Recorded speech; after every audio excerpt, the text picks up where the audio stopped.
आज के इस खास एक्सप्लेनर में। अच्छा जरा सोचिए वो कौन सा बिस्किट है जो शायद हम सभी ने कभी ना कभी चाय में डुबोकर जरूर खाया होगा। बिल्कुल सही, पार्ले जी, देश का सबसे सस्ता और सबसे भरोसेमंद बिस्किट। लेकिन आज हम इसकी मिठास की नहीं बल्कि एक बहुत ही बड़ी और हलचल मचा देने वाली खबर की बात कर रहे हैं। रिपोर्ट्स आ रही हैं कि पार्ले प्रोडक्ट्स अब शेयर बाजार में अपनी ग्रैंड एंट्री लेने की तैयारी में है। ये सिर्फ एक फाइनेंस की खबर नहीं है, बल्कि ये एक ऐसे ब्रांड की कहानी है जिसने पूरे 100 सालों तक हमारे दिलों पर राज किया है। तो आज हम इमोशन वर्सेस इकोनॉमिक्स के इस दिलचस्प खेल को डिकोड करेंगे। अब आइए सीधा मुद्दे पर आते हैं। आज का सबसे बड़ा सवाल यही है कि क्या भारत का सबसे भरोसेमंद बिस्किट ब्रांड शेयर बाजार के इस कड़े अखाड़े के लिए सच में तैयार है? देखिए, एक ऐसा ब्रांड जो हमारी और आपकी भावनाओं से जुड़ा है। जब वो फाइनेंशियल मार्केट्स की ठंडी और एकदम प्रैक्टिकल दुनिया में कदम रखेगा तो क्या होगा? क्योंकि जब कोई कंपनी पब्लिक होती है ना, तो उसे सिर्फ अपने ग्राहकों का दिल नहीं जीतना होता, बल्कि निवेशकों को सॉलिड रिटर्न भी देना होता है। चलिए सबसे पहले बात करते हैं सेक्शन 1 की, अ सेंचुरी ऑफ ट्रस्ट, यानी भरोसे की एक पूरी सदी। इस कंपनी का सफर वाकई किसी एपिक फिल्म से कम नहीं रहा है। 1929 यानी आजादी से भी बहुत पहले मुंबई में एक बहुत ही छोटी सी शुरुआत हुई थी, और इन 100 सालों में इस ब्रांड ने पूरे देश में एक ऐसा अटूट भरोसा बनाया है जिसकी मिसाल मिलना थोड़ा मुश्किल है। आज की तारीख में यह भारत की सबसे बड़ी अनलिस्टेड एफएमसीजी कंपनियों में गिनी जाती है। और अगर फाइनेंशियल ईयर 2025 के अनुमानित आंकड़ों पर नजर डालें तो इस कंपनी का रेवेन्यू करीब 16,000 करोड़ रुपए के आसपास पहुंचने वाला है। 16,000 करोड़! जरा अंदाजा लगाइए, यह नंबर अपने आप में एक विशाल अर्थव्यवस्था के बराबर है।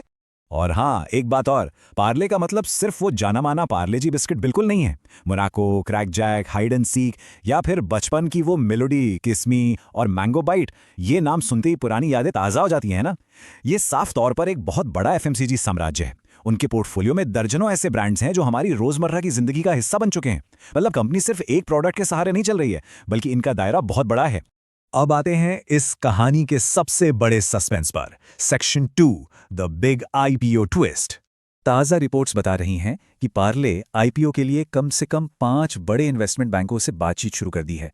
इनमें कोटक महिंद्रा, जेएम फाइनेंस और एक्सिस बैंक जैसे बड़े हैवीवेट शामिल हैं। लेकिन यहाँ एक बड़ा रहस्य है। आप शायद सोच रहे होंगे कि अगर कंपनी पब्लिक हो रही है तो नया कैपिटल उठाएगी, है ना? पर ऐसा नहीं है। तो सवाल यह है कि बिना नया पैसा जुटाए पब्लिक होने की क्या जरूरत है? आमतौर पर तो कंपनियां शेयर बाजार से पैसा उठाकर नई फैक्ट्रियां लगाती हैं या अपना कर्ज चुकाती हैं। लेकिन ये आईपीओ एक ट्रेडिशनल आईपीओ नहीं होने वाला। इसे फाइनेंस की भाषा में सेकेंडरी ऑफर कहते हैं। देखिए, पार्ले प्रोडक्ट्स अभी पूरी तरह से चौहान परिवार के पास है। अगर ये आईपीओ 100% सेकेंडरी ऑफर होता है तो इसका सीधा सा मतलब ये है कि कंपनी खुद बाजार से अपने बिजनेस के लिए कोई नया कैपिटल नहीं उठाएगी। इसके बजाय मौजूदा मालिक यानी प्रोमोटर्स अपनी कुछ हिस्सेदारी बेचेंगे ताकि उन्हें लिक्विडिटी मिल सके। और सबसे दिलचस्प बात, कंट्रोल उन्हीं के पास रहेगा। यानी कंपनी पब्लिक तो हो जाएगी, शेयर बाजार में लिस्ट भी हो जाएगी, लेकिन परिवार का दबदबा बिल्कुल वैसे ही बरकरार रहेगा। तो शेयर बाजार में उतरने के बाद माहौल कैसा होगा? आइए देखते हैं सेक्शन 3 में, clash of FMCG. Company private होती है तब तक उसके मार्जिन्स, उसकी रणनीतियां, सब कुछ एक राज होता है। लेकिन शेयर बाजार में आते ही सब कुछ ओपन हो जाता है और सीधा मुकाबला होता है। पार्ले का सबसे बड़ा और सीधा मुकाबला किससे होगा? ब्रिटानिया इंडस्ट्रीज से। ब्रिटानिया पहले से ही शेयर बाजार की एक दिग्गज लिस्टेड कंपनी है। फाइनेंशियल ईयर 25 में पार्ले का अनुमानित रेवेन्यू जहां करीब 16,000 करोड़ रुपए है, वहीं ब्रिटानिया लगभग 17,943 करोड़ रुपए का रेवेन्यू दिखा रही है। इन्वेस्टर्स के लिए यह एनालिसिस का एक बहुत ही शानदार पॉइंट होगा। वो देखेंगे कि पार्ले की वैल्यूएशन क्या तय की जाती है और क्या इस भारी भरकम टक्कर में मुनाफा कमाने का कोई मौका बन रहा है। चलिए आगे बढ़ते हैं सेक्शन 4 की तरफ, द चेंजिंग बिस्किट मार्केट। अब यहाँ एक बहुत बड़ा रिस्क फैक्टर है। अगर ये आईपीओ पूरी तरह से सेकेंडरी होता है तो कंपनी के अंदर रिसर्च एंड डेवलपमेंट, एक्सपेंशन या नए इनोवेशंस के लिए बाहर से कोई नया और फ्रेश कैपिटल नहीं आएगा। और आज के समय की सबसे बड़ी सच्चाई क्या है? यही कि लो कॉस्ट सेगमेंट से निकलकर प्रीमियम सेगमेंट में शिफ्ट होना अब एफएमसीजी कंपनियों के सर्वाइवल के लिए अनिवार्य हो गया है। उपभोक्ता तेजी से बदल रहे हैं। आज लोगों को प्रीमियम और हेल्थ कॉन्शियस प्रोडक्ट्स चाहिए। कंपटीशन में आगे रहने के लिए सिर्फ सस्ते प्रोडक्ट्स के भरोसे आप लंबी रेस नहीं जीत सकते।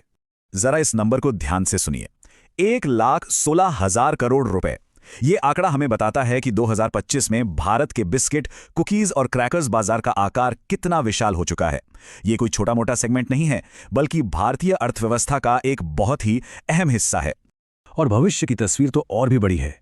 2025 के 1.16 लाख करोड़ से छलांग लगाकर इस बाजार के 1.64 लाख करोड़ रुपए तक पहुंचने की उम्मीद है।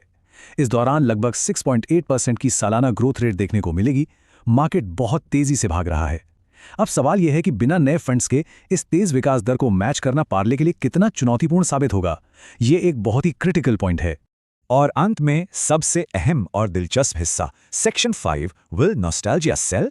क्या यादें बिकेंगी?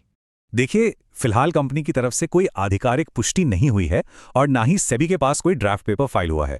लेकिन अगर ये आईपीओ 2026 तक आता है तो ये एक लेगेसी ब्रांड का आधुनिक बाजार में सबसे बड़ा टेस्ट होगा। ये कहना 100% सच है कि पार्ले सिर्फ एक कंपनी नहीं, एक इमोशन है। ये ब्रांड देश के आम लोगों की रोजमर्रा की जिंदगी, बचपन की उस चाय और मीठी यादों से बहुत गहराई से जुड़ा हुआ है। इस नाम में एक बहुत ही भारी सांस्कृतिक महत्व और नॉस्टैल्जिया छिपा है। पर जाते जाते सबसे बड़ा सवाल जो हमें खुद से पूछना चाहिए, क्या शेयर बाजार में ये इमोशनल कनेक्शन एक मजबूत निवेश के लिए काफ़ी होता है, या फिर ये सिर्फ मौजूदा फाउंडर्स के लिए लिक्विडिटी पाने का एक एग्जिट रूट बनकर रह जाएगा? क्योंकि शेयर बाजार भावनाओं पर नहीं बल्कि भविष्य की ग्रोथ, बैलेंस शीट और साफ आंकड़ों पर चलता है। अगर ये आईपीओ सच में आता है तो ये तय है कि ये आने वाले समय में पूरे एफएमसीजी सेक्टर की दशा और दिशा बदल सकता है। सोचिएगा जरूर। आज के इस एक्सप्लेनर में जुड़ने के लिए बहुत बहुत धन्यवाद। आगे भी ऐसे ही गहरे विश्लेषण के लिए हमारे साथ बने रहें।